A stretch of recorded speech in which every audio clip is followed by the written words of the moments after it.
Welcome, writers, game masters, and creatives to the World Builders Tavern. Today we are talking about the fantasy novel The Book Eaters. Spoiler warning, if you have not yet read this, we are not going to be keeping anything secret. Grab an ale and pull up a chair. I'm Emma, your friendly barkeep, along with Allison. Hi. Christiana. Hello.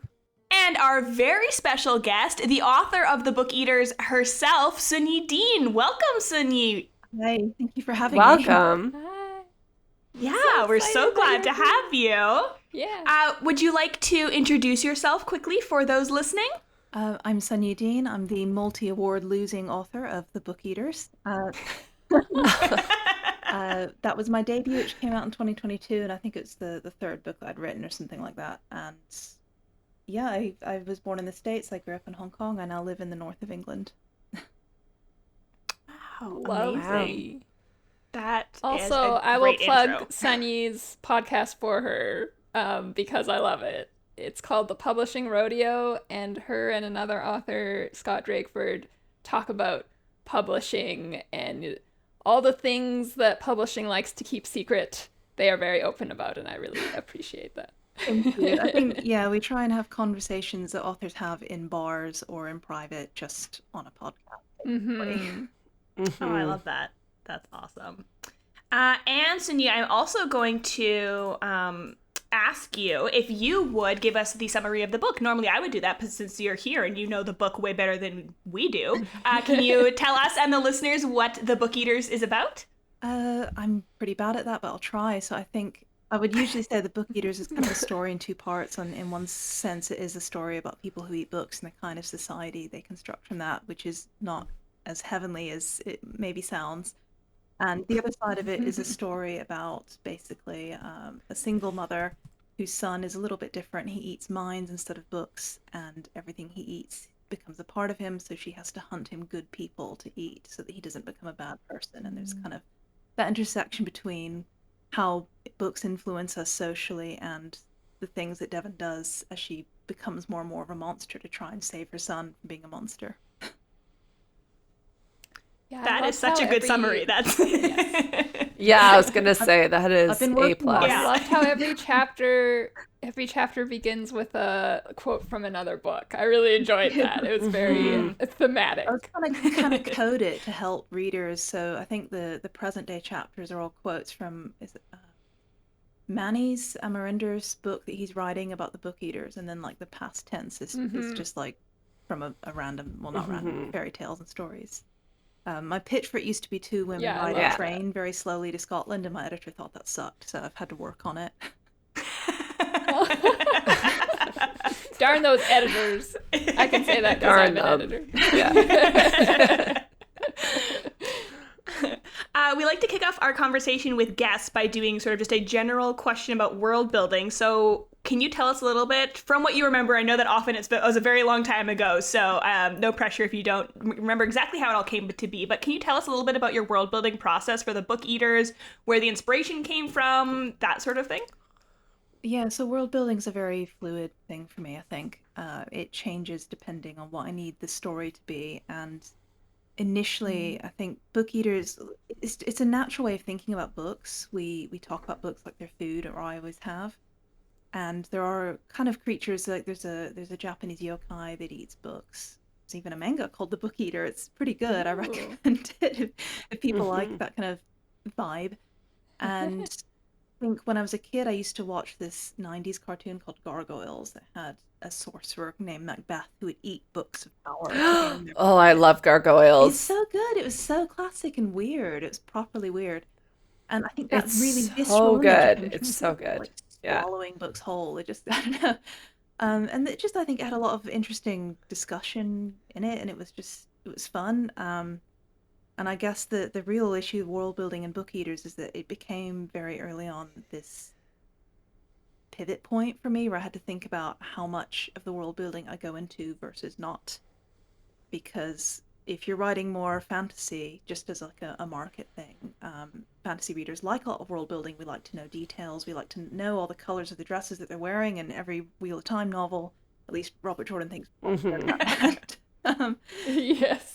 Most readers really don't care, and they kind of don't. They want to get to the story, and the world building's just there to like add window dressing. So Yeah.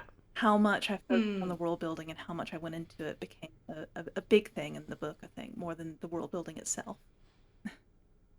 Hmm. Yeah, I think I read a Q&A with you on your website or something where you had talked about you had all this extra information about Japan and book eaters in other countries, but you Oh, didn't put it into this cool. one. Yeah, I think So how do you decide what to put in and what to keep out? I think I sat down early on and thought, well, I want the focus to be about Devon and her son. That I was most interested in the personal story, and that for me it was not exactly window dressing, but kind of that way. And that meant the story needed a really tight focus. I was trying to use like a domestic thriller structure for it, and the world building there Mm. just Hmm. kind of to support the story. And I thought if I start, like, I did think about writing a story that explored the book eaters and the origin. I thought that would be a completely different book. That would be a very like full Mm-hmm. on Hmm. fantasy, Yeah. proper dive, kind of going straight into the magical. So I kind of stayed away from that. And when I let the story be guided by Devon and her, what interested her, because she's not very academic and she's not really that interested in her people's path. So Yeah. Yeah. she she just took it in that direction, and I think everything else that didn't fit was cut. Word counts are pretty strict Hmm. these days for debuts. Yeah. I Mm. think Mm-hmm. for me at least, like Ali suggested the story knowing that I was gonna love it because I love vampires and I love anything even slightly weird. If it's weird, I'm gonna be on board kind of thing. But what I really loved about the story is that at the end of the day, it was a story about like a single mom providing for her kid kind of thing. Mm-hmm. Like that's what it was. It was that story, but set against a very weird kind of world, so to speak. And I think that's what made it so impactful for me, at least, was that it didn't go super into the world building and didn't delve super deep into that because that's not what mattered to Devon, right? Mm-hmm. What mattered was that her kid was fed and taken care of, kind of thing. So, If you wanted more like for more world building, I guess I'd recommend to readers stuff like Empire the Vampire, which would maybe be more about the world. But mm-hmm. for similar books, I think Hmm. I don't know if you've ever read it, but Night's Edge by Liz Karen, which came out recently, and that is like a single mother daughter vampire thing, but Mm. it's different from Book Eaters, but some similar kinds of things. It's really interesting if you like that kind of thing. Okay, I mean, certainly. I especially loved the society of the book eaters and how it. I mean, I don't love patriarchy, but I love the society you built around patriarchy and these knights and dragons. And I also really enjoyed how when you first mentioned dragons, you only hear Devon refer to them by their name, and you don't know that they're not literal dragons. I was like, are there dragons in this? What's happening? And then Yeah. but you never explain that. It just you come to the realization that's what this is. And I just like really Yeah. subtle world building like that. Like I think maybe a less experienced author would be tempted to explain what the dragons and knights were right away as Yes. soon as you introduce them. And you're like, no, that's not important right now. We'll just briefly mention them as Devon thinks about them and then move on.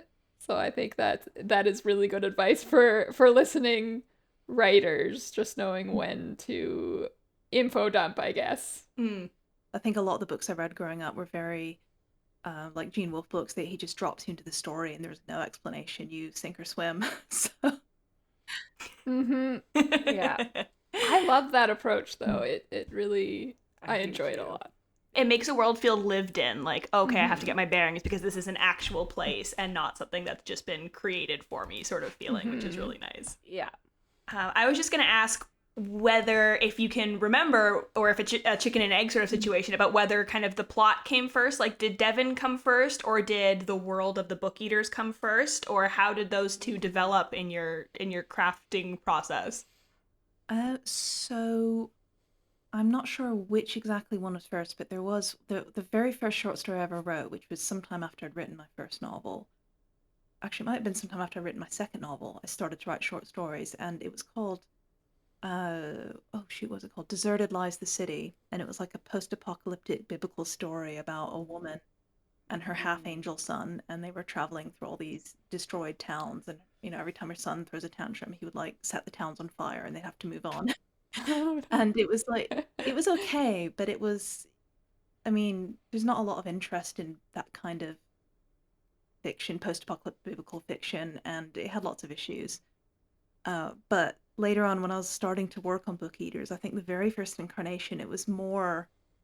It would have fit in like a Edgar Allan Poe anthology or something. It was about like a guy that comes to stay in the Yes. house of Yeah. this creepy lady that's basically hired him to write poetry, and and then he slowly figures out that she's not what he thinks she is. And then it morphed into a story about a guy who meets a strange woman on a chat room, and he eventually finds out she's a book eater. And in both of those iterations, any literature that they ate is like taken from the mind of the artist. And I think at some point I realized that I could pair the dynamic of book eating with the mother's dangerous child thing going on in that short fiction. And then it just came together after that. That was very long, sorry. No, that's No, we're great. here No, to that's- listen to you. So we want to Yeah. hear you talk. Yes, yeah. Oh, one thing I wanted to ask you about was how did you decide that book eaters have no imagination? And is that Yeah. literally, do they not have imagination, or have they just been culturalized to think that? Maybe a bit of both, but I think there were too many ideas in the book that I never really some of them I really didn't explore enough or very well, and one of them that I was interested in is just the idea that they are basically the sum total of what they consume, and that Devon is a little different. She got to read some books instead of just eating them, and that there's like a difference between Mm-hmm. processing data and just storing it, and there was never space on the Mm. page for that. So, Mhm. but I think humans are not I mean, very what- creative either. That's- I think we're very I'm- stuck in our road. Obsessed with that like description of like it's such an existential thing, right? Like you could look at like a man is but the sum of his actions, and this like very disappointing kind of like, oh, I'm just what I do. But also you're like, I'm just what I do kind of thing, like in a more like uplifting, like, so. And I think Devon is a fantastic example of that in a society where it is, we are just what we consume.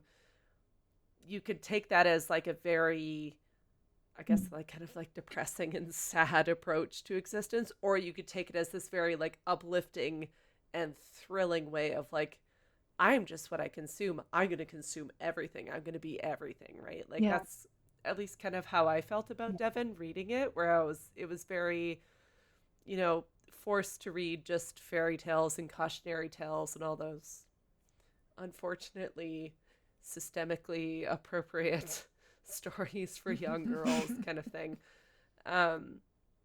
But then choosing instead, like, no, I'm going to eat magazines. I'm going to eat all these things. I'm going to sneak into my dad's tower and eat all these forbidden books kind of thing, right? Like it's the same consequences, but played out in very different ways. And I was fascinated by I it. think ex-evangelicals, because my editor is sort of ex-evangelical, and my agent and me and a lot of my beta readers, they kind of saw that as, I think for us it was, we've had that experience of where you grow up and you kind of are the knowledge that you're given, but Mhm. there were a lot of forbidden books for me when I was growing up, and reading them was mind-blowing.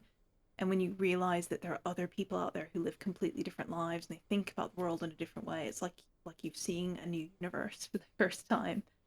And books have the power to Yeah. control, but also to kind of open up your brain in really cool ways.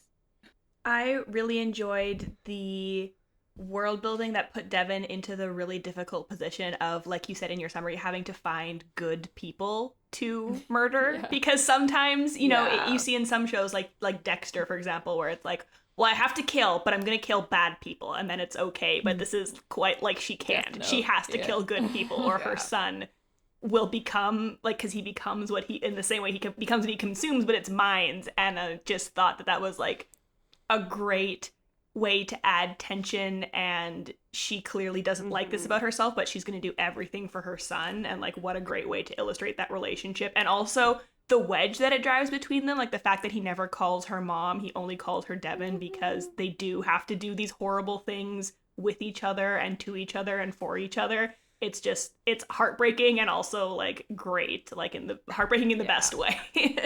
I do love that too. Good show. Yes. Oh yeah, I realized I didn't actually put a question there. I was just like saying things that I liked, but we like this and we like that. And, yeah. Oh, speaking of like, I really liked that Devin plays video games with. Yes, what's the his final name? line being like Jero. humming the Mario theme song. Yes, I was as a big old "Get it, gamer, Kai." I Yeah. was very Yeah. happy about that. Yeah. Are you a gamer, Sunyi? Yeah, funnily enough, not Lara Croft, but then because of when the novel was set, it was kind of like, yeah, it's Lara Croft. Oh, yeah. Like that would Yeah, be the game. technically, Yeah. Lara Croft wouldn't have come out for like a year or two, but I've not had any angry emails about this wrong fact. If people are more upset about when a video game was released versus someone having a proboscis tongue to read people's minds, their priorities are weird. Also, this is kind of an alternate Earth, so who's to say in the Earth where there are book eaters, Lara Croft didn't come out 2 years Maybe it earlier. That's what I mean. Yeah. The butterfly That's effect, the right? thing you would get hung up on? Really? Okay. I liked that she was consuming stories in all sorts of ways, and video games was one of them. Yeah. So that was interesting. Mm-hmm. And then the fact that they can't write. I was like, oh my, how would you even function? Like, no wonder they're set back in like 1800s-ish society, it seems. Was that the kind of idea? I think there were a couple of things. The first is I thought if they can write, they'll just feed themselves constantly. Like they would just live in like a Yeah. Oh, I didn't even think but of the other that. side of it is it was because initially I gave them more of a yokai background until I did some really kind of soul searching on that and thought, I'm really, really not the person to write about this. When I really looked into it, I was like, I could research this till the cows come home, and it's not my culture or anything. So I stepped away from that. But the book eater yokai can't write either, and they need basically humans to write for them, and that's why some of them, like in the book eaters manga, I think the girl adopts like poet to kind of write for her and feed her stuff. And I thought, yeah, they need some limitations, but again, I completely understand sometimes when some reviewers have been like, it just feels like this is put in for the sake of it, and it kind of is, but I don't really care. Sorry. I think it makes sense. I disagree. Yeah, I'll strongly disagree with those reviewers. I'll fist fight them in the parking lot if I need to. I think that makes perfect sense. I also saw a review complaining about, well, this book should have just been set in the 1800s or something like that. And I was like, that's the point, though, that this society is stuck in this kind of old-fashioned movement that they can't really move out of, but yet they're in the present world. I just loved the dichotomy. I thought it was really good. Yeah, I think there's there's some issues of British culture as well that didn't, because I didn't even think about the American market, which you're supposed to when you write, but I thought I really just wanted to do a book for British people set in Britain, because Brits love to navel gaze, love books set in the country. And there is like a whole class divide here where, to be honest, people who are upper class are still kind of stuck in the past culturally. Okay. I mean, there's still people who live in castles and still have landed titles, and Traquair House is still inhabited by a lady of that house and her children, and they are landed gentry. So there's a little bit of that, I think, but also in general, I think a lot of negative reviews for all books, not just mine, when I look at them, they often boil down to, I hoped this book would be something else and it wasn't. And that's fine. Like, I can't help them. Except maybe that's, yeah. You're never going to please everybody. So. Exactly. This is my opportunity. Emma and I were chatting about this in our little group chat. Your descriptions of physically eating books made me want to physically eat a book so bad. Like, I don't know how to, it sounded so satisfying, like chomping through and tasting the ink and everything. And like the description of like magazines, since they have like more ink, being kind of like sour and bitter and stuff. I've never eaten a book before. Hand on my heart, I promise. I've never just chomped through an entire book. But somehow I was like, yes, that's exactly what it would taste like. Like, how did you like come to that? I'm just so deeply curious. Like, Uh, how? What was your kind of like thought process with that so I description? guess my first thought process, there's actually an Orbit editor called Brit. I'm not sure to say her surname. Vide.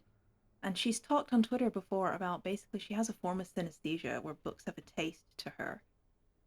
And she did a Oh. thread once, if I can find it at some point, but she did a thread once about um, how when she reads submissions, she's drawn to books of certain tastes, and some of them will be like coppery or sweet or whatever. But it's a bit different for her because she's got food to compare to. So one of the things I thought about is that I can't Mm. compare it to food because they won't Yeah. really know what that tastes like. So there was Yeah. no book eating, but maybe a lot of page licking just to like test it out. Ah. I love Um, it. That's so good. yeah, I guess just trial and error, and I don't know, just fun. And I do have a lot of friends with synesthesia, and they actually have good suggestions for stuff because they experience things differently. Yeah. Oh, that's really neat. Cool. That's very neat. That is super neat. And I love that because ooh, your description of some of the books, I was like, I just want to like rip a book off my shelf and like or something. I don't Yeah. know. It was like a weird compulsion while I was reading your book No. where I was like, Your spouse is I going to be need like, to why read are there it. bite marks in all of our books, Christiana? What happened here? You have to I have read your this teeth phenomenal sharpened. book called The Book Eater. You need book teeth. My Yes. I do, Yeah. yeah. I need my second row. my agent did actually do like a video for social media where she dips the book in ketchup and takes a bite out of it. Yeah, it's Really? somewhere. I'll find it somewhere Oh on my Twitter, God. or I think when I briefly had TikTok. Oh, That's so yeah, I funny. want to see that. that's And she fantastic. lent that book out to her kids Um, because it's the one that had the bite in it, and it came back from her oldest teen, and it had another bite in it. So I guess they tried it as well. I Oh, love that. That's so funny. I'll find it and send it to you afterwards. Yeah, share it. Share it Yeah. with us. We'll post it on our Twitter or something. Hmm. So one of the world building societal thematic things that I really appreciated was that you have this society of the Raven Scars, who, for people who haven't read the book, are a book eater family that controls this drug so that book eaters who are born mind eaters can eat books and don't have to eat minds. And spoiler warning, this family, the Raven Scars, disappears during Devon's adulthood, and she's trying to track them down because she wants the drug for her son.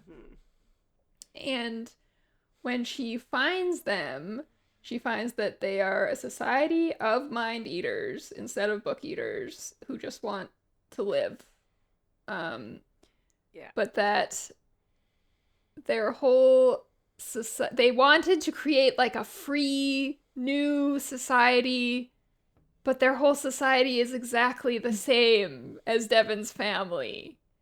And so I just love to hear how you came up with that idea as opposed to having them be an actual free happy society.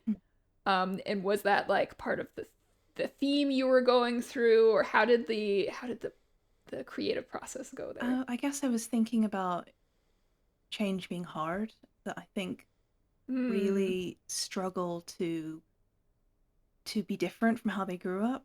So Killick really struggles, like he tries to be different from his father, but the things that he does to set his family free, basically like he kills and consumes his father, makes him like his father. So he becomes, the same kind of perpetrator. He doesn't know how to break free from that mold. He doesn't understand that he himself is in a very fundamental way part of the problem.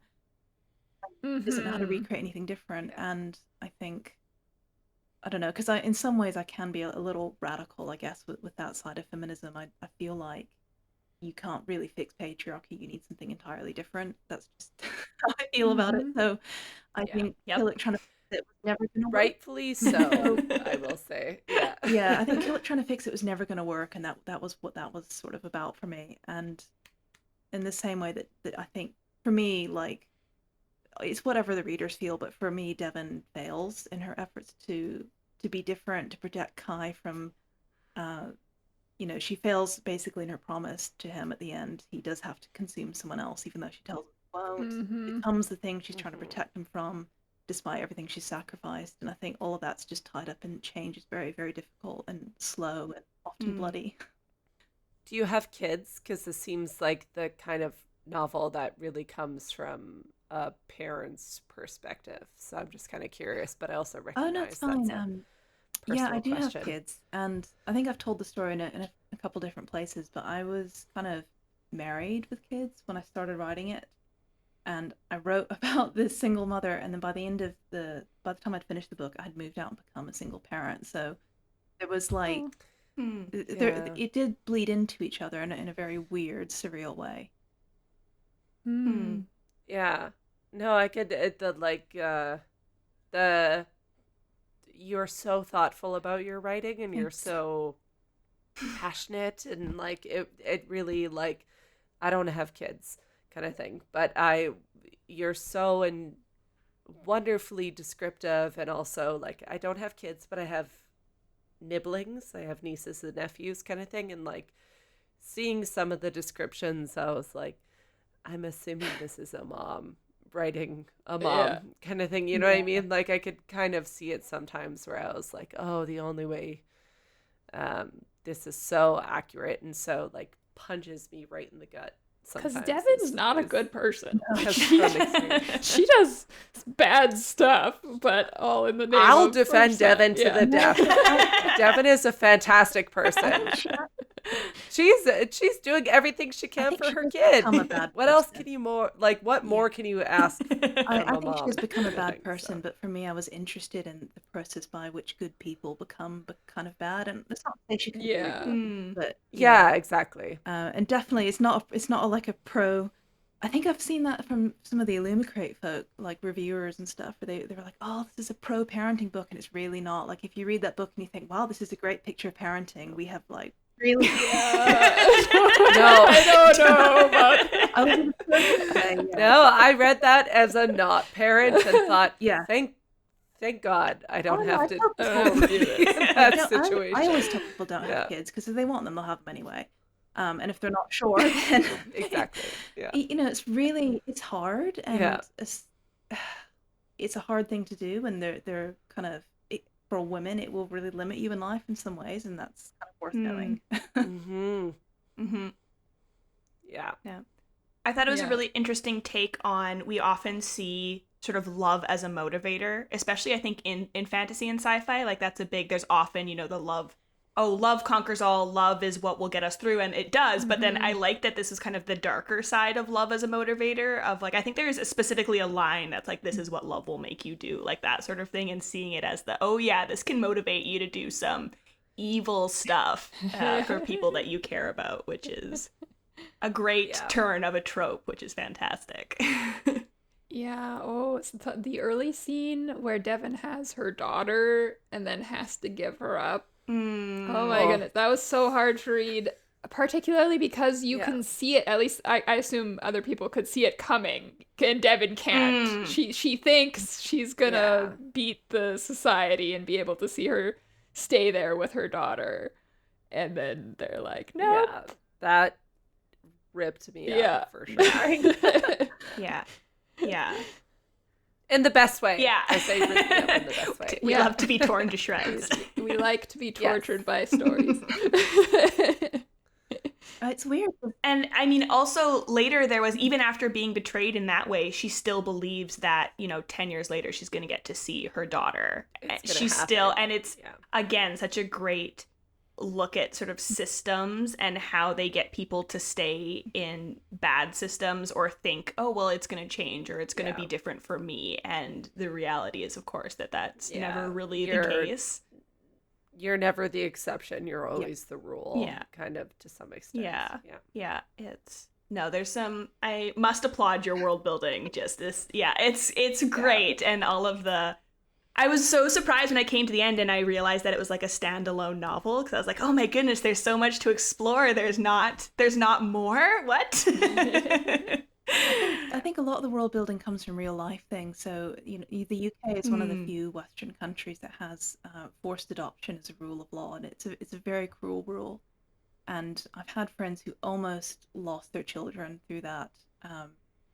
Basically, one woman, her son, he fell sick or something, and then like he was injured in hospital by one of the staff, and they tried to cover it up by blaming the parents. The child was temporarily taken off them, and then there's like where babies have to be adopted out ASAP. So they were working against this like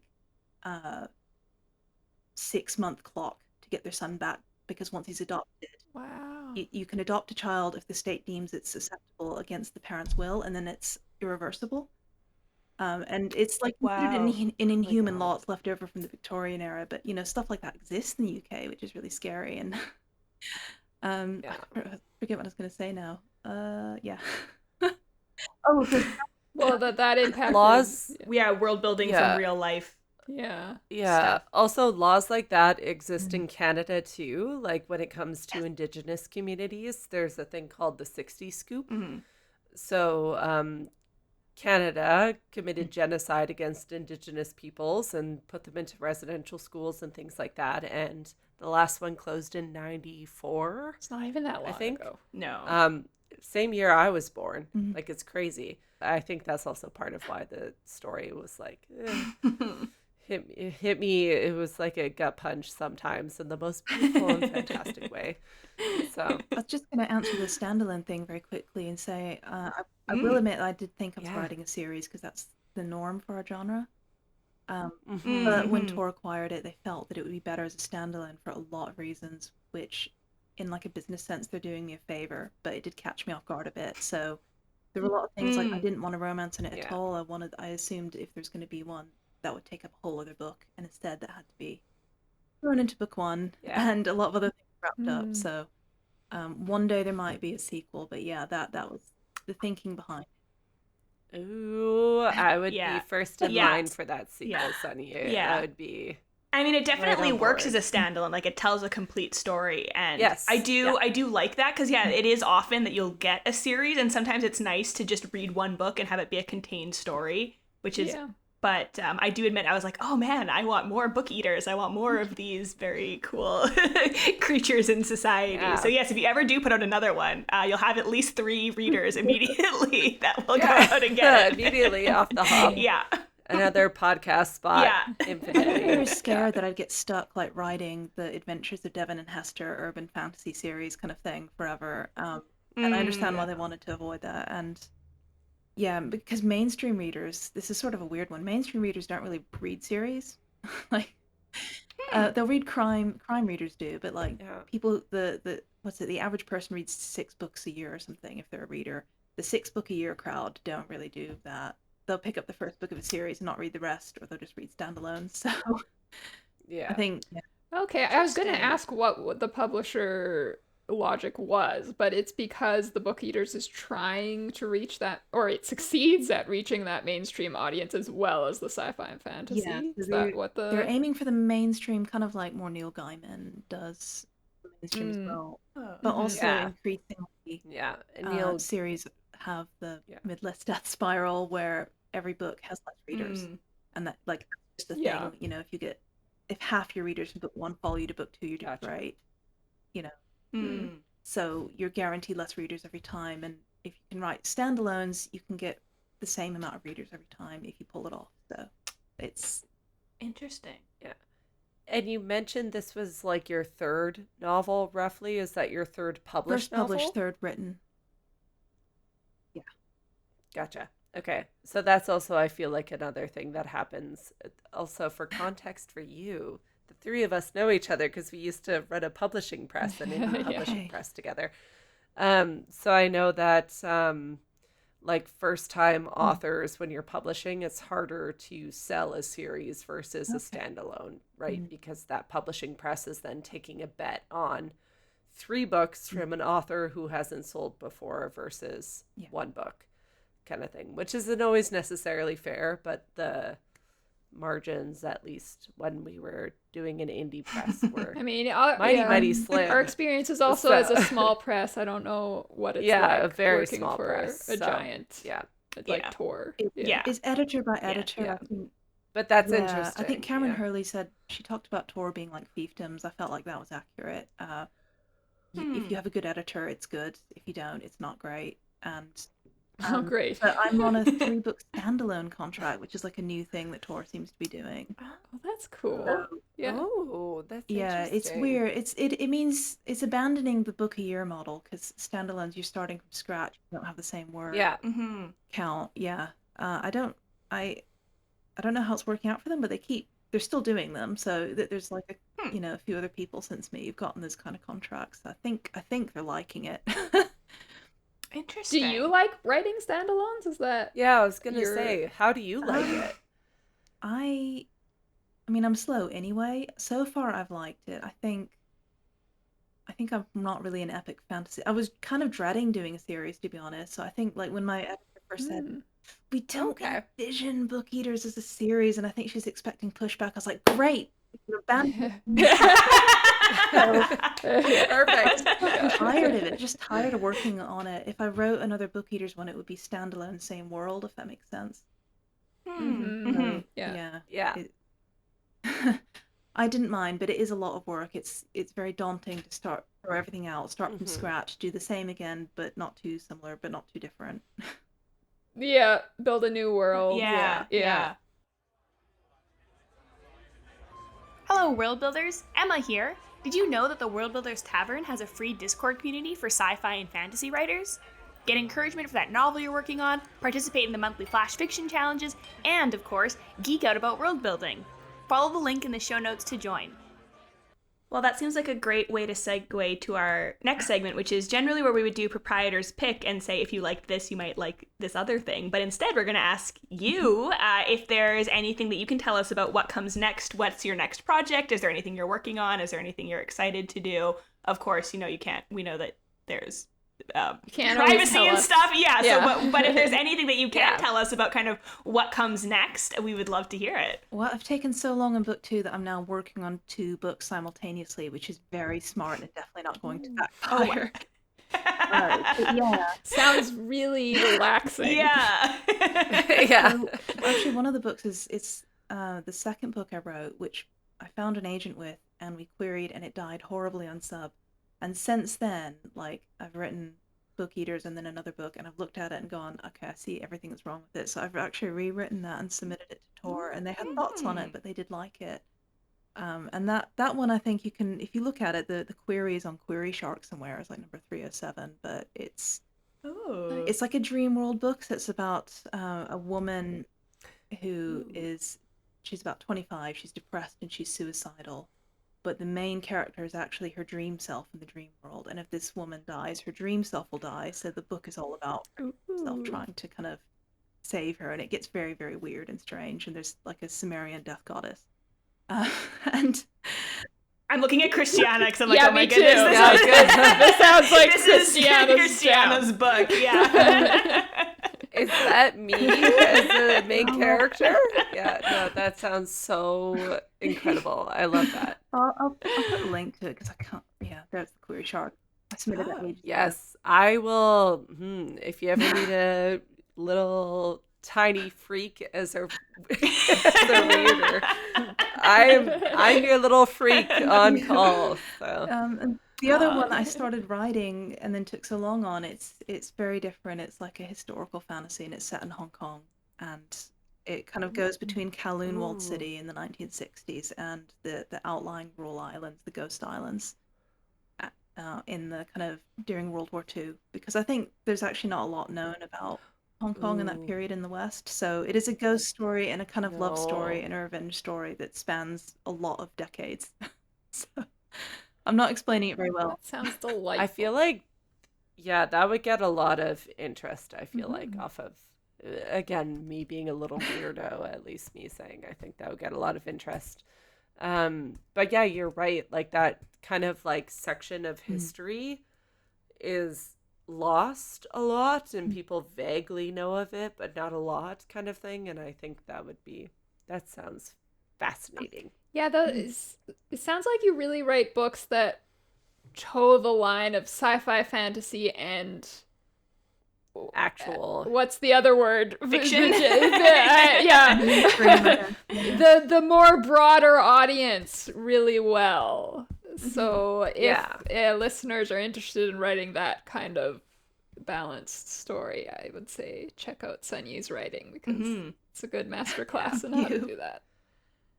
I'd also recommend Library and at Mount Char, I guess, which is a bit of an older book now, but I think it's Yes. weird and dark and kind of does that line very well. I remember that one coming out and it being a big deal. Yeah. Yeah, and then he didn't write any more. I don't know what happened with that. Oh. One hit wonder. Yeah. Happens in the publishing world too. Yeah. But that's another, we're doing so good with our segues today, because that's another great segue, talking about, what listeners can take away to our final section, where we're going to talk about advice. So usually we just pick advice from what we've been talking about and how listeners can apply it to their own worlds. So Sunyi, it doesn't necessarily have to be from book eaters, but if you were going to give someone who's world building advice on world building, what would you say is an important thing to keep in mind? I guess keep in mind your goals. I won't say don't focus on world building, because some books are about that. Like some of China Miéville's books are like The Scar. It's just all world building, and that's fine. But I think it doesn't have to be sacred. And I change mine all the time. I bend it and twist it, and for me the characters are the goal and the thing that I focus on. But that's different for every writer. And obviously world building disease is a very real thing in fantasy. I think a lot of people suffer that when they're just getting their feet wet. Yeah. Yeah. No. I feel like I'm gonna get "it doesn't have to be sacred" tattooed somewhere or something like that. So salient and perfect. Sometimes you just got to do the thing. Yeah. It doesn't have to be sacred. That's such a salient way to put it. Yeah. So. Yeah. And then Allie, do you have something from our conversation or from when you were reading the Book Eaters that you think listeners can apply to their world building? Really liked how the Book Eaters weaves together world building with theme. Like Sunyi said some really neat things about truthful things about patriarchy and eating information, becoming who you are, changing is difficult. I just found it all wove together really well. And so I'm curious, Sunyi, so I'm gonna make you give advice for me. Did you plan that, like the themes, or did they just kind of come out as you were writing? I think I try and always follow Gene Wolfe's advice, because he's smarter than me, so I use his, which is that the goal of a novel is to always entertain the reader, and if you're there to lecture, don't write, become a sociology professor. If you've read his books and they're so literary and allegorical and dripping with themes, and if he's saying that I think the themes do come out and you can't really stop them. It's like trying to stop a pot from boiling over. So that's really good advice then. Just write your story and your themes will come. Yeah. Yeah. I mean, that's what makes it organic too. I think sometimes when you feel like you're being beaten over the head with a theme, I think maybe that's when it's someone was trying to tell you, as opposed to if it's a theme that you're, passionate about or you think is important, it's going to come through your writing no matter what. So you don't have to force it. Or you can also do it on subsequent drafts. Like you can write your draft and then go back and be like, oh, I see a theme. Look at that. I didn't even know that was that was there. Let me highlight this. Christiana, what world building advice do you have for listeners based on Book Eaters and our conversation today?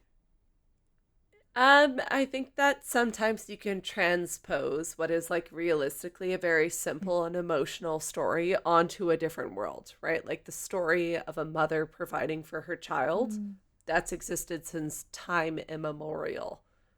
So can you put it on a world that's different? Can you put it on a world that's a little weird? Like how does the world change that story? And there's nothing wrong with picking a story that is kind of universally relatable. It's how can you kind of apply it to a world that makes it a little bit different, kind of thing, right? Like the story of a mother providing for her child, even as not a mother, it still hurts my feelings in the best ways, kind of thing, right?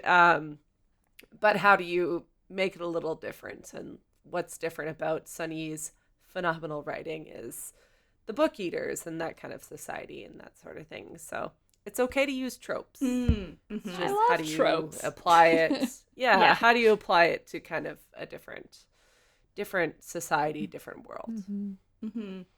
And one thing that sticks out to me from our conversation in the Book Eaters is the reminder that inspiration for world building comes from anywhere and everywhere, and it all meshes together. You can take inspiration from one area of your life, you know, from history that you like, from an experience your friend had, from a song lyric you heard once, and you can mesh it all together. And it's sort of like, it's a mosaic and a melting pot, and it becomes something entirely new. So like, be on the lookout for things. If you see something or you hear something that you think is cool, write it down. Like if you're like, that's a really cool fish, like write down the type of fish and include it, and maybe it'll come up somewhere and it'll be a really cool fantasy creature is this weird fish. So be inspired. The world is super inspiring. But with that, unfortunately, I have to say that it is closing time. Thank you so much, Sunyi, for being here with us. Thank you to our listeners for joining us at the tavern. Of course, you can find the World Builders on Discord. We're also on Twitter at WB Tavern Pod, and we're on TikTok at World Builders Tavern. And Sunyi, where can listeners find you on the internet if you wish to be found? I still have a presence on dying Twitter. I'm not going to call it the letter. Yeah, no, we refuse to call it X. It's I don't, It's a personal. I don't get it very much, to be decision, honest. for I think sure. every time I check it, it just depresses me a bit. I'm on Blue Sky a little bit, probably more on Instagram and Facebook, but I do have a website which is more or less update, and there's also the Publishing Rodeo website which has all our show notes and stuff, and that's I guess our Twitter, the Publishing Rodeo Twitter and Blue Sky will tell people when a new episode is down. Awesome. Cool. We'll put links to all of Awesome. that in our show notes. We're also going to put a link to that Query Shark queries that people can check that out. Definitely listen to Sunyi's podcast. That was the Publishing Rodeo. Am I saying that? That's right. Yeah. Remembering that correctly? really Check good. that out. And of course, if you want more content from World Builders Tavern, you can always join our Patreon at patreon.com/worldbuilders. Oh my goodness, you won't be able to find it if I can't pronounce it. At patreon.com/worldbuilders tavern for extra content such as our after hours episodes and behind the scenes updates. And with that, everybody, you gotta scram. Bye. Get out of here.